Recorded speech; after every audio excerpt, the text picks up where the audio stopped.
हम देख रहे हैं कि मनुष्य के जन्म 84 हैं ज़्यादा से ज़्यादा, और मिनिमम मनुष्य का जन्म 1 है। तो हम कभी दूसरे शरीर में जन्म में नहीं जाते। दूसरा शरीर माना जीव जंतु के शरीर में हमारी आत्मा नहीं जाती है। मनुष्य आत्मा सर्वश्रेष्ठ है, इसलिए मनुष्य का बीज मनुष्य ही बनेगा।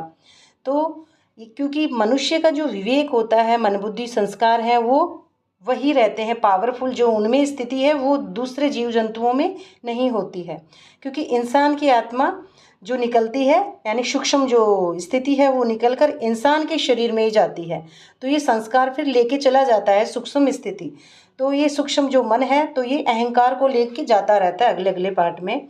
तो तब ये कर्मों का हिसाब चुकतू करेगा, और अगर जानवरों के शरीर में चले गया तो कैसे चुकतू करेगा।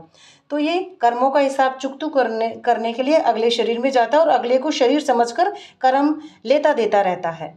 और जैसे हमने सुना भी है, कई लोग कहते हैं पिछले जन्म में मैं मनुष्य था, फलाने फलाने घर में था, लेकिन किसी ने ये नहीं कहा है कि मैं पिछले जन्म में ये जानवर था, जीव था।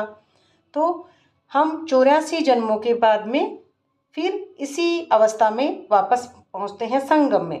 तो यही हमने सुना है और देखा भी है कि जैसे हम नीम का पेड़ बोएंगे नीम उगेगा, और जामुन का बोएंगे जामुन उगेगा। और ऐसे ही देखते हैं जीव जंतु में भी, कुत्ते की आत्मा कुत्ते में जाके कुत्ता बनता है, पक्षी की आत्मा पक्षी में जाके पक्षी बनती है, कीड़े की आत्मा कीड़ा बनता है। यही प्रकृति का नियम है। और मनुष्य जितने पतित होते हैं तो प्रकृति भी फिर पतित होती जाती है, जीव जंतु सब पर उनका असर पड़ता रहता है और दिखता रहता है।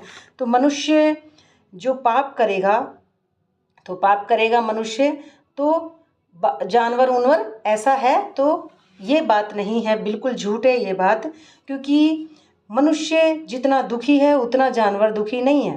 क्योंकि मनुष्य में जो इमोशनल फीलिंग्स, दुख दर्द, जो चिंताएं, जो फिजिकल दुनिया में हद का जो अपने आप को शरीर समझने के कारण जितने दुखी हैं, हाय हाय मेरा बच्चा ऐसे, मेरे परिवार, हे भगवान मेरे बेटे की पोते की नौकरी लग जाए, फिजिकल धन दूसरों को देखते हैं कितनी ईर्ष्या होती है, गाड़ी बंगले ये सब देखना, किसी की पद पोजीशन देखना, इससे इन झंझटों में जितने मनुष्य हैं जानवर कोई भी नहीं है, ये भी हम देखते हैं। तो ये झंझट की दुनिया, ये फिजिकल माइंड, अपने आप को शरीर समझना, यही दुख है, और इसी को लेते देते रहते आपस में भोगते रहते हैं।